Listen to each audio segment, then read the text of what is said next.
dans cette vidéo. Aujourd'hui, nous allons nous intéresser au théorème de Thalès. Pour cela, je te propose une petite activité de découverte pour découvrir justement ce qu'est le théorème de Thalès. On te dit que Alba et Jérémy sont en plein défi mécano. Les barres mécano sont représentées ici sur l'image ou ici dans ma main. Donc les barres mécano, c'est un petit jeu d'enfance dont je vais vite te rappeler le principe.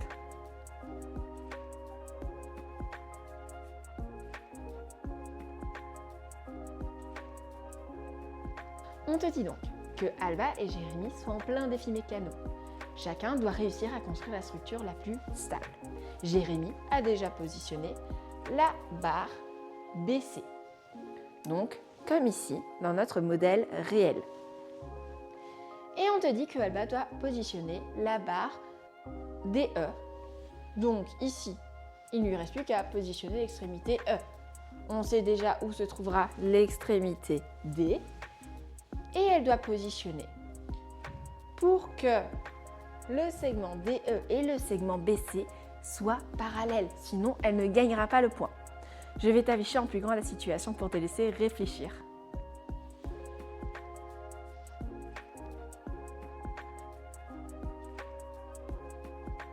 Pour pouvoir placer notre barre de mécano DE, donc la barre que Alba doit placer, nous devons tracer une parallèle à la barre BC, au segment BC représenté sur ton image.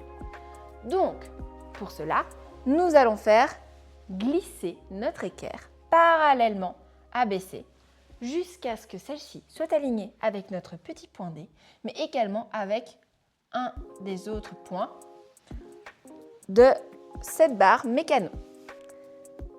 Grâce à notre équerre, nous avons donc pu tracer cette droite.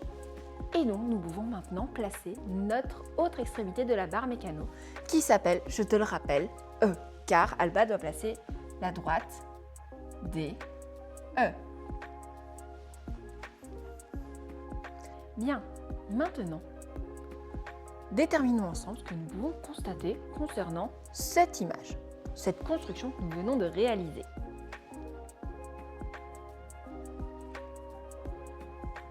Nous pouvons constater que notre point E, l'extrémité de notre barre mécano DE, se trouve au 15e trou.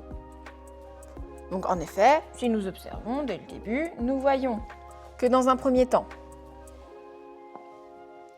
le point C se trouve 1, 2, 3, 4, 5, à 5 trous du point A, contrairement au point E, qui se trouve à donc 1, 2, 3, 4, 5, 6, 7, 8, 9, 10, 11, 12, 13, 14, 15.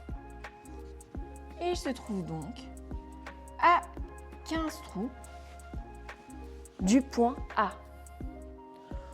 Juste pour être sûr, vérifions concernant la position du point B et D. Donc, le B se trouve à 3 trous du trou A et le D se trouve à donc 1, 2, 3, 4, 5, 6, 7, 8, 9. À 9 trous du A. Très bien.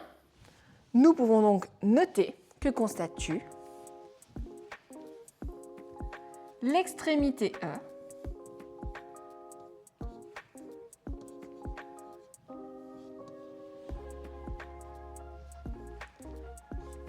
se trouve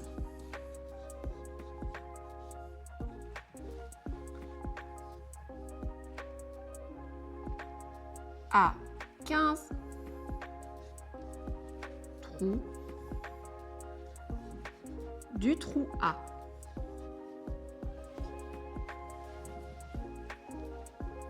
Bien, maintenant, on nous demande quelles sont les figures qui apparaissent sur le dessin. Je vais te laisser quelques instants pour réfléchir.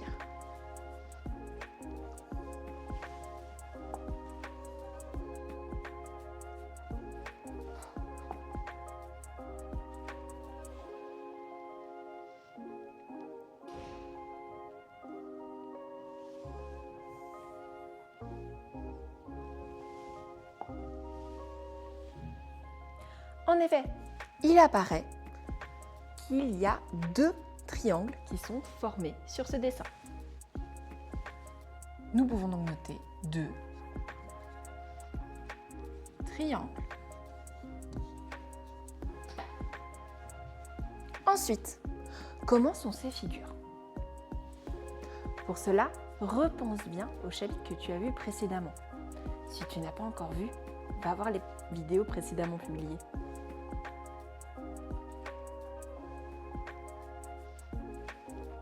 En effet, ce sont 2 triangles semblables.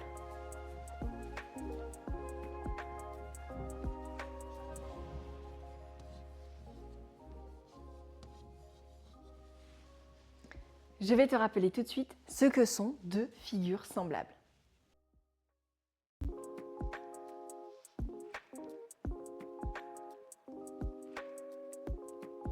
Maintenant, nous allons nous intéresser aux proportions que nous pouvons écrire à partir des informations présentes sur notre schéma.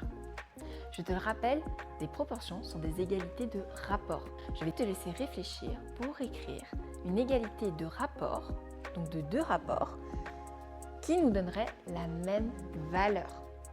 Pour cela, essaye de mettre en lien les mesures qui se trouvent à la fois sur la barre du dessus et sur la barre du dessous.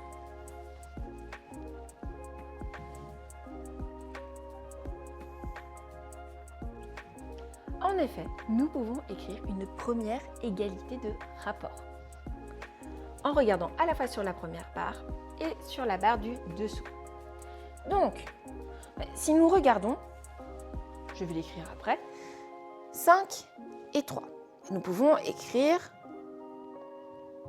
5 tiers.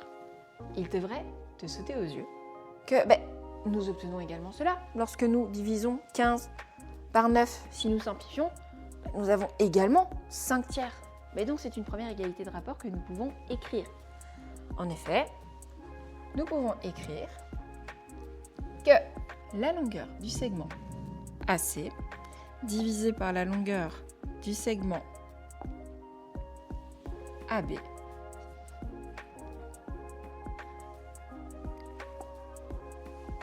est bien égal à la longueur du segment AE divisé par la longueur du segment AD. En effet, si nous remplaçons par leur valeur, nous obtenons 5 divisé par 3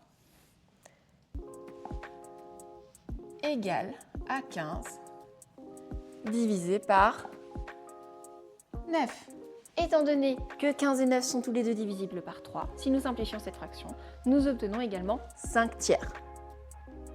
Maintenant, je vais te laisser réfléchir à quelle autre proportion nous pourrions écrire. En effet, nous pouvons déterminer d'autres mesures. Tout d'abord, la longueur du segment CE, mais également la longueur du segment BD. En effet, si nous observons les nouvelles mesures que nous avons découvertes ici, si nous calculons 10 divisé par 6, en effet, nous aurons bien, si nous simplifions notre fraction, 5 tiers. Nous pouvons donc écrire l'égalité de rapport suivant, que ce soit par rapport à ce rapport-ci ou celui-ci. Donc,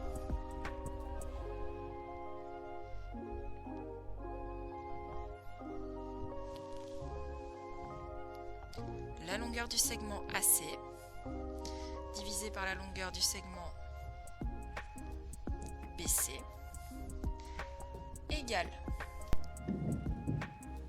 la longueur du segment CE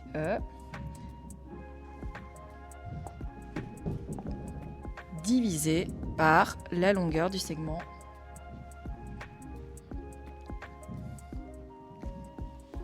BD. Si nous calculons cette égalité, si nous calculons ce rapport, on obtiendra bien donc que 5 tiers est bien égal à 10 sixièmes. Nous pouvons écrire cette même égalité de rapport avec ce rapport-ci. Donc, nous avons une nouvelle proportion qui va apparaître, qui sera la longueur du segment AE divisé par la longueur du segment AD est égale à la longueur du segment CE divisé par la longueur du segment BD. Tu remarqueras qu'on a toujours travaillé dans le même sens, c'est-à-dire des segments appartenant à la barre mécano se trouvant au-dessus divisé par la longueur de leur segment qui se trouve sur la barre mécano du bas. On appellera ces segments, ceux qui se trouvent à chaque fois ici renvoyés grâce à nos parallèles, nos projections parallèles de nos segments. En effet, AC, sa projection parallèle sur l'autre demi-droite est AB. AE, sa projection parallèle sur l'autre demi-droite est bien AD.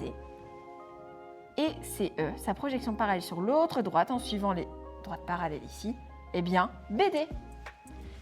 Et voilà, nous avons découvert trois proportions fondamentales dans le théorème de Thalès. Je vais t'afficher plus précisément les autres configurations possibles ainsi que les autres proportions que nous pouvons écrire dans le théorème de Thalès.